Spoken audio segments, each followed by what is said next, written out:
Hello, welcome to another edition of the New York Sports Rush here on the Bet Rivers Network. Sal, John Jastrzemski, JJ. We haven't had a chance to discuss this on the air yet. LeBron James actually choosing the smoke of Philadelphia. And I am surprised. I give him credit. Like, you could do the math and say, well, this gives him the best chance to win. Sure enough. But I don't think LeBron is understanding of what the East Coast is like. He wanted the Knicks, of course, come to New York. I would understand why, play in Los Angeles, Miami, obviously his home Cleveland, come to New York and try to get them over the hump. They win the championship. They tell him no thanks, who's told LeBron no. So he settles for Philadelphia. And I would bet, JJ, that this does not end the way that Philadelphia and LeBron James hope, and that this will be the first spot in his career where he actually becomes a villain for the team that he's playing for. But how about LeBron James making the decision to go to the Sixers and the way that that impacts the Knicks? Well, there's a whole lot to unpack here, Sally. Number one, first things first. LeBron James made this decision because he looked at his options and he said, okay, where do I have the best chance to win? Cleveland, too many playoff losers on the team. Miami, despite all the pedigree they have, not enough shooting. Golden State, you got to deal with OKC and San Antonio. So you just look at the complexion of the team and you're like, wow, there's Tyrese Maxey, there's VJ Edgecombe. They had finals MVP Jaylen Brown, and they do have a multiple-time MVP in Joel Embiid. So from a winning standpoint, it makes the most sense. But you nailed it.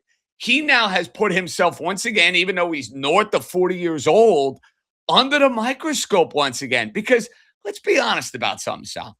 If he went to Golden State and finished up his last 2 years with Steph Curry, it would be easy street. Hey, I'm getting to go and play with Steph. If we win, great. It's going to be fun. Everybody's going to enjoy it, whatever. He goes back to Cleveland.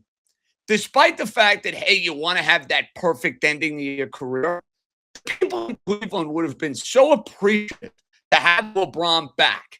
Even if they had lost in the second round, or lost in the conference finals, you know what people would say? They'd say, all right, LeBron's back. He's ending it where it all began. We're cool. We don't care about what the end result might be.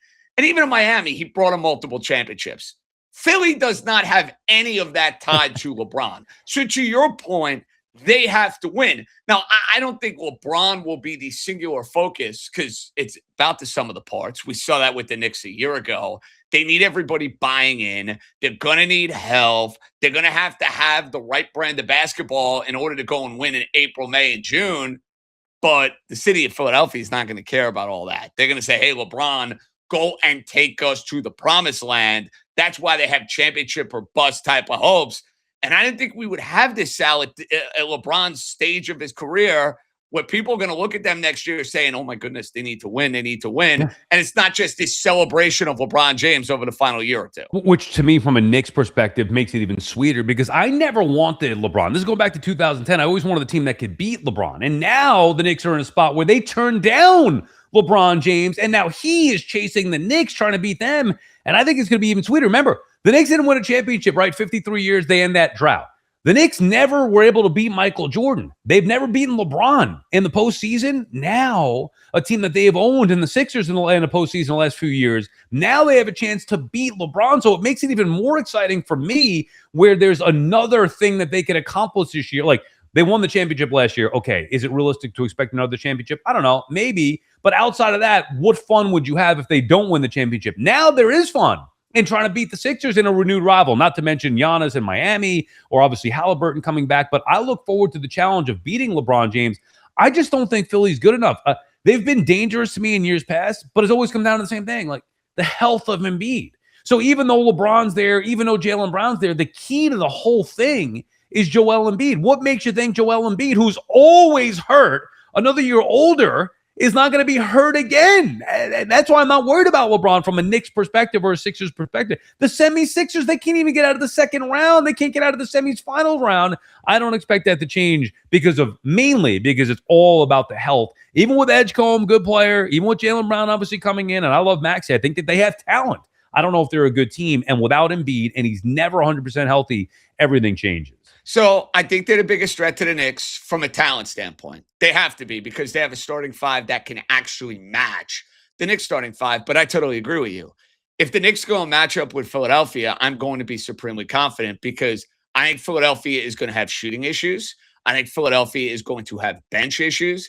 And I think Philadelphia is going to have defensive issues because we saw that last year, Sal, when they put Joel Embiid on the floor and he's hobbling around and what a liability he can be trying to go and Yeah. play defense. So bring it on as far as I'm concerned. And now that we look at this, Sal, if the Knicks did not win this championship in June, LeBron James would have been a Knick. I know. And I don't know if you feel this way. Don't get me wrong. If they had lost in the finals and they were oh so close, would you and I convince ourselves that LeBron is the missing piece and LeBron is going to take us over the top and he's going to propel this team to the next level? Yeah, we would have taken a hook, line, and sinker. I am so happy about the fact that the Knicks were able to win without him. That it was this group, this team, and they actually looked at LeBron, who didn't exactly go and get a ton of money now. He's taking basically a minimum salary. And they said, hats off, LeBron. Great career. But thanks, but no thanks. Let me ask you this. I think you bring up a great point, and I would not trade that championship run for anything. Like we've talked about this. This is the way you want to win. Now, you could draw it up like that. You could dream that it's going to happen. The reality is usually it doesn't work that way, that the guy that you want in Brunson to lead the way, he's not the LeBron level star player. Like those guys, not, right? No. So those guys usually prevail, but the Knicks were able to do it with doing it the right way, building a true team and the chemistry and the hard work and winning with our guy. So twofold. I'm happy too that we're in this position and LeBron and everybody else is chasing the Knicks. But if he was going to come here, if they didn't win the championship, which his agent said flat out, and then the reports are that he did reach out to the Knicks even after the fact and they said no thanks. Why wouldn't and I wouldn't have wanted them, but I would have been open to it because I want to win the championship. And I think it would have been we would have been excited. We would have been talking about this nonstop. The content, the energy, the excitement would have been great. Why though? Just because they won, should the pursuit of a player, if you think that he can make you better, why would that then change? I think the Knicks are very comfortable with their roster. And listen, we all know LeBron makes situations better. Tough to make this situation better, Sal. And listen, I know LeBron probably wanted to be here because it's New York City and it's a lot of stuff that it provides. And, here's the thing. If he ended up with the Knicks, it's lose-lose. It's lose-lose. Because if he goes and wins next year and they go and repeat, people are going to look at LeBron James and say, really, bro? You went on and hopped on that bandwagon? You pulled the Kevin Durant? Really, dude? Really? And if they don't win, LeBron, you came to this perfect, well-oiled machine and you didn't get back or you didn't go and win. So I think from LeBron's standpoint, this is probably a good thing that he does not end up with the Knicks. But I just think it's a comfort level. Sal, listen, despite all of the basketball stuff that LeBron brings to the floor, that is all positive, it would bring this level of circus. It's all the attention. LeBron. He, in many ways, can overshadow what you have going on within the operation. A team like Philly's like, whatever, we haven't won. We need this. The Knicks don't. That's the difference to me. Agreed with everything that you just said. But that's still not the basketball reasons. It's everything else. I wouldn't have wanted them here because I don't want to make this season about LeBron. I want to make it about appreciating and celebrating the championship team all year long. I look forward to that. I wouldn't want anybody to come in and maybe mess up this chemistry or have certainly a guy like that take away because it would be about LeBron. It can't be about Brunson if LeBron's here just because that's how big of a star he is. However, are you telling me running it back, dude, winning a championship is almost impossible to do. It was we haven't seen it in a decade. It was Think about hard. it. With the second apron, we have not seen it since the Warriors. Exactly. Almost a decade. Hard enough to do it, to win one, let alone to do it again. Are you telling me, because if I dig deep, even though I did not want him for all the reasons you just mentioned and why he was smart not to pursue it further, although the reports say he did ask and the Knicks turned him down, but whatever. I think LeBron, it's best for him not to be in New York, and I didn't want him, you didn't want him, and I can understand a lot of fans not wanting him. Hard to not make the argument that it would have okay, well, the championship is in the books. That iteration of the Knicks is in the books. Now, how do we change this thing moving forward and maybe make it a little bit better? Hard to argue that they might not have been a little bit better off had they had LeBron. Not to mention it would have kept them away from the other teams in the East. From a talent standpoint, yes. But just think about and we took basketball, right? Think about the presence of LeBron and what it means for the other guys on the roster. How certain roles of certain guys change because you have LeBron James. And the thought could be, oh, well, you just figure it out. It's not that simple sometimes, Sal. Well, Josh Hart to the bench. I mean, probably. And that's not the biggest deal because, listen, Landry Shamet played a ton. Yep. Mike Brown was mixing guys in and out. But if you bring in somebody of LeBron James' stature, touches are changing dramatically. Karl Anthony Towns' touches are changing. OG Anunoby touches are changing.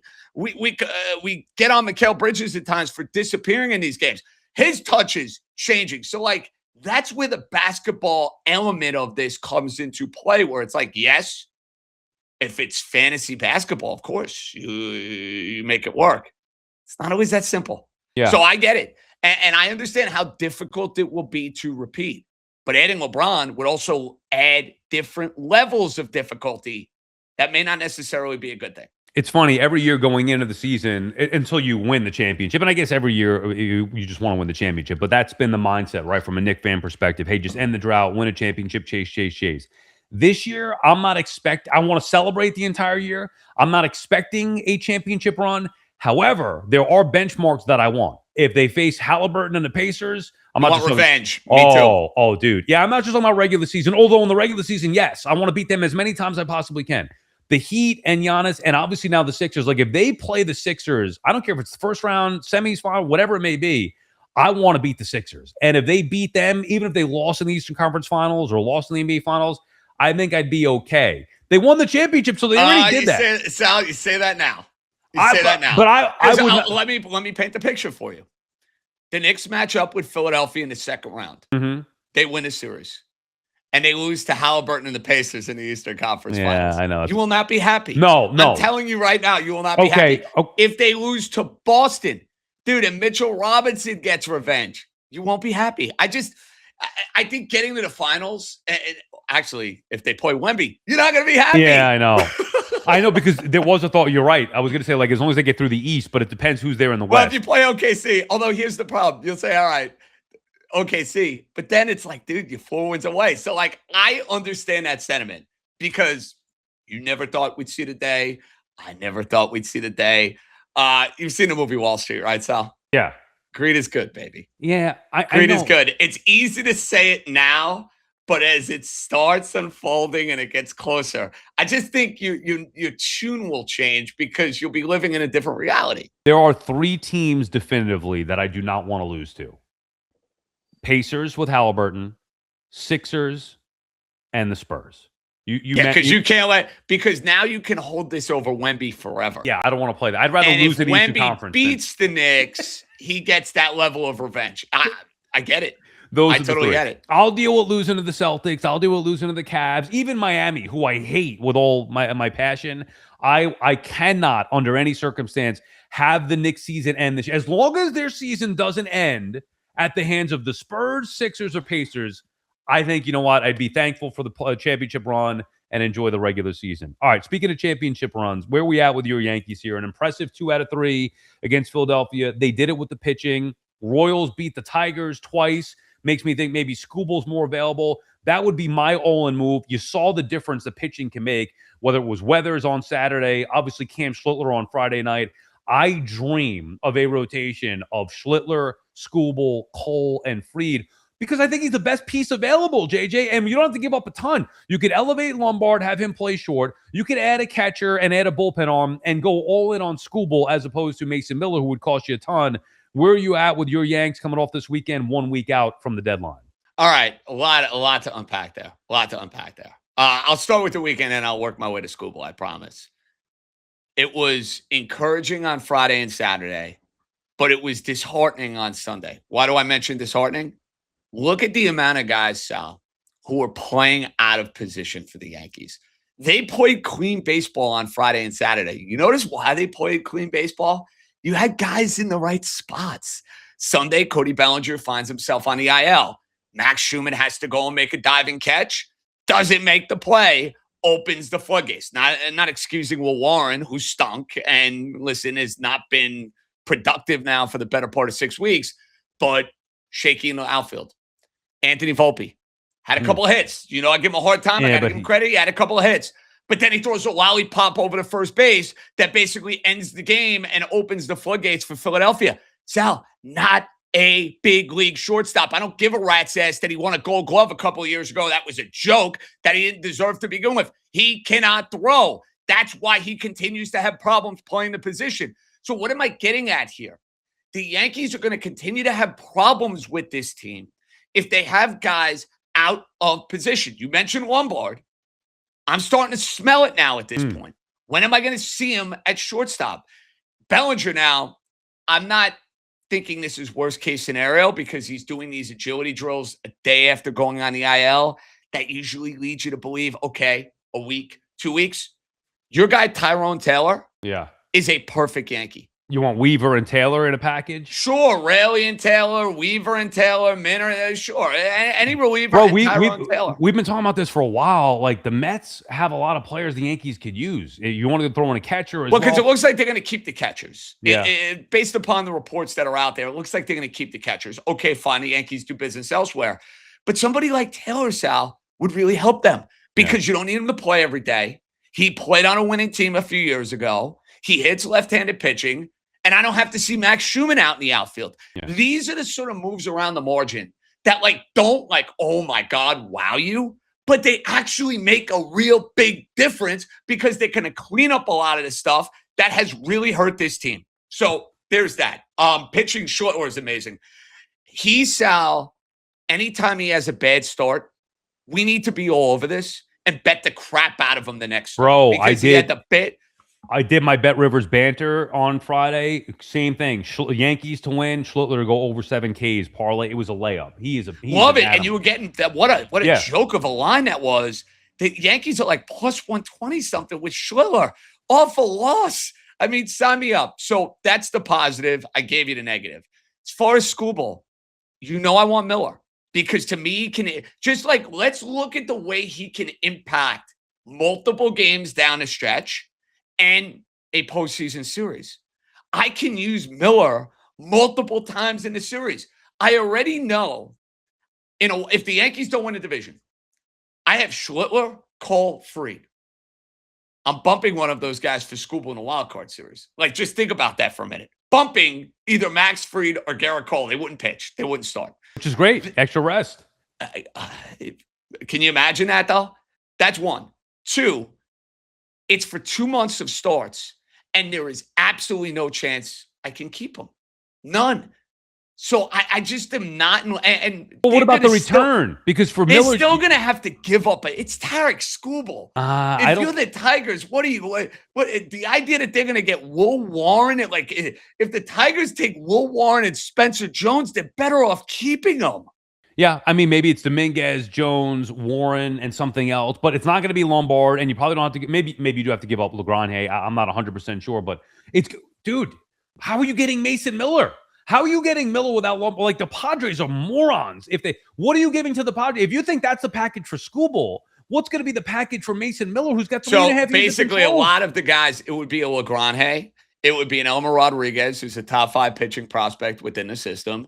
I think it would be a Dominguez or a Jones, and then many more. I think that's what you're looking at. Is it appealing? No. Do I love it? No. I'm not dealing it from a San Diego Padres position, but that's what I would offer if I'm the Yankees. Yeah, I just feel like the best play. And look, we'll see what happens here. We're a week out. For me, I mean, dude, it is amazing how the Yankees are in this spot. We're complaining about them. You can talk about the lineup, the injuries, guys playing all over the place. They have the best run differential by a wide margin in the American League and the 4th best in baseball. Think about that for a second. That's great, but they got to win. It's positive, but they got to win the division, Sal. I understand. What are they? The 3 games back? I mean, but now it's time to go. You're absolutely right about this. Listen, when you compare it to other situations around the sport, specifically the other team in town, I get it. But you mentioned that run differential. That means you should be in first place, does it not? Yeah, I mean, but I'm just saying it's not even that I'm saying, well, look at their run differential, they're great. It's that their run differential, as is, a team that hasn't had Judge in months. They've been ravaged by injury. They got guys playing out of position all over the place. They need help left and right. As is, it's still the best by double, basically the next best team in the American League. All right, let's finish up here with a couple of comments here. You guys can make sure you subscribe and like and rate and comment and all those different things for us. WA2K99, Jets can beat Green Bay, no Parsons. I guess this is a reference to last week. We were talking about the Jets being in big trouble here. Look, I don't care. If Jordan Love doesn't play, I'm not so sure the Jets can beat the Packers in that game. So I'm not as high on this. I know training camp starting this week. We'll get more into football, but obviously we did some Friday there. Where are you at with – you excited at all about the Jets? You think there's any chance the Jets could beat the Packers in that game? I guess it is the NFL. They'd probably be like a 6 or 7 point underdog. Would I pick them? Probably not. I mean, let's be real, Sal. I think a whole lot of people will take the Packers as a knockout pick in week 2. You might have better options. Whoever Miami's playing, probably San Francisco. Whoever Arizona's playing, maybe. Here's what I know about the Jets. The week 1 game against Tennessee is going to tell us a lot. It's going to tell us a lot. That's the sort of game after the year they had, after Aaron Glenn looked beyond inept, you need to have your guys ready to play from Jump Street. And if they don't win in week 1, and if it's ugly in week 1, it is very okay to admit, here we go again. Bro, like if week 1, Sal, is 31-10 Titans, I mean, I think it's okay to overreact. I love to see the argument there. I mean, the argument can't be Jets can beat them, no Parsons. Like the Jets are light years behind, or at least they were light years behind. So I'm with you. We need to see how it's going to look week 1. Could it look different? And be like, oh, okay, maybe there's something here. Even though we saw that last year and thought the same thing. They had an impressive week 1, and it was the moral victory police all over the place. The moral victory train was being rid all over New York City. And then you saw them the next week against Buffalo, and then they choked the Tampa game after coming back. And then after they lost to my crummy team on Monday night, you knew it was like, oh, it's going to be. Yeah, I can't get to the point where mentally, I think it matters how it's beauty's in the eye of the beholder. You look at the Jets and you say, okay, well, I feel this way about this team. And I can look at that schedule and say week 2 at home against the Packers who don't have Parsons. All right, maybe the Jets can compete. I look at the Jets as the worst team in football, or at least one of the worst team in football. And I don't look at any of those other opponents there that they have early on outside of the Titans, who, by the way, I expect to be better. Packers, another level. You're talking like legit playoff team that could be a contender in the NFC. Lions, same thing. Bears, same thing. Like those 3 games, I don't see any way the Jets win those. I just think now, stuff happens. It is the NFL, to your point. And knockout pool-wise, maybe I'd stay away from that, taking a team on the road to beat a team at home early in the season. I mean, I guess, but it would be a major upset. I don't see how on paper you could say that going in. You feel confident with the Jets. Last one here, Orion Dauntless 31. I like the pairing of Sal and JJ. They work well together. Well, we have worked together for a long time. It helps. I mean, you've known me now for almost a decade. We appreciate that. And my wife and JJ were working together over the weekend. Oh, my goodness. Your wife, what a hero, helping me out with Ellie. Sole parenting, by the way. Ellie had a blast at the Licata residence. And I texted you this. We got in the car. She was passed out within maybe a minute. I turned the corner around your block and I was like, Ellie? And I was like, oh, sound asleep. Long day, playing, the pool, all that stuff. So it was fun. But yeah, I mean, I've known you for, I don't even know how many years. Although there is this misconception that we work together in radio, which I don't think that we did. Never did a show. Never. Well, we definitely never did a show together. Because we kind of you were a fan, then you left, then I came the fan. You were in and out. You were in and out. And then JJ took your spot when I was trying to come back. I was like, what the? I mean, plenty did we work there the same time or no? Because I don't even think that we did. I might have possibly. Not this was when Sal was over because you were doing OR stuff. Right. So it might have been Bridge. Well, what year did you start the fan? 2010? 11. Okay, so I was gone until 13. I came back, but I did a little bit of stuff 13, so maybe we crossed paths for a little bit. But it was 6 months before then I left again to go to OR. So I was there for 5 years. And then when did you come back? 18. 18. Or 19. It was either 18 or 19. Well, I think maybe November of 18. So you were still there. Yeah. But I was doing part-time stuff and then some network stuff. So yeah, we worked there together. And then when did you leave? 21? 21. Right. So 18, 19, 20, and then by 20. Remember, also the COVID year. Yeah, right. Nobody around. So and then same thing with post. From 20 to 21, we may have been employed there together, but we were never crossing paths because we were doing the shows from home. And then we're mostly overnight. So if you weren't there, like I was filling in for you potentially or whatever, you got moved up. So I was filling in for you. So really 18 and 19, it was, and it was the end of 18. So I'd say 1 year where I don't remember I would probably do 6 shows a year. You were there full time in 19? When did I go full time?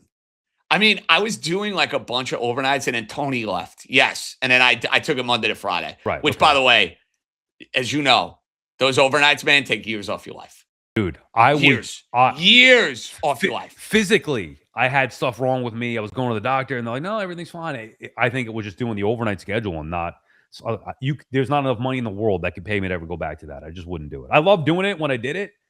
Listen, at the time, you love it. I did too. But when you realize how crazy it is when you're not doing it, that when you leave and you're like, "Oh my God, I did this." Right. That's where it gets you. Bonding with the callers was fun. Doing a sports talk show. Hey, you build your family, your community. But the hours, bro, brutal. Certainly, this beats that. I'll tell you this. 10:31 in the morning. You go our eyes look a little better right now than they would at 4 in the morning. I can guarantee you that. Enjoy the vacation, but we're gonna have you Wednesday. Yes, right? Wednesday. I will. Well, the beauty of technology in 2026. You bring the computer, you bring the microphone, you have internet. Hopefully I have a little color when I'm talking to you Wednesday at 10 o'clock in the morning. All right. We'll look forward to it. That's going to do it for this edition of the New York Sports Rush. Make sure you comment, like, subscribe, all that stuff. We'll answer your comments on an upcoming episode. We'll see you later. Bye.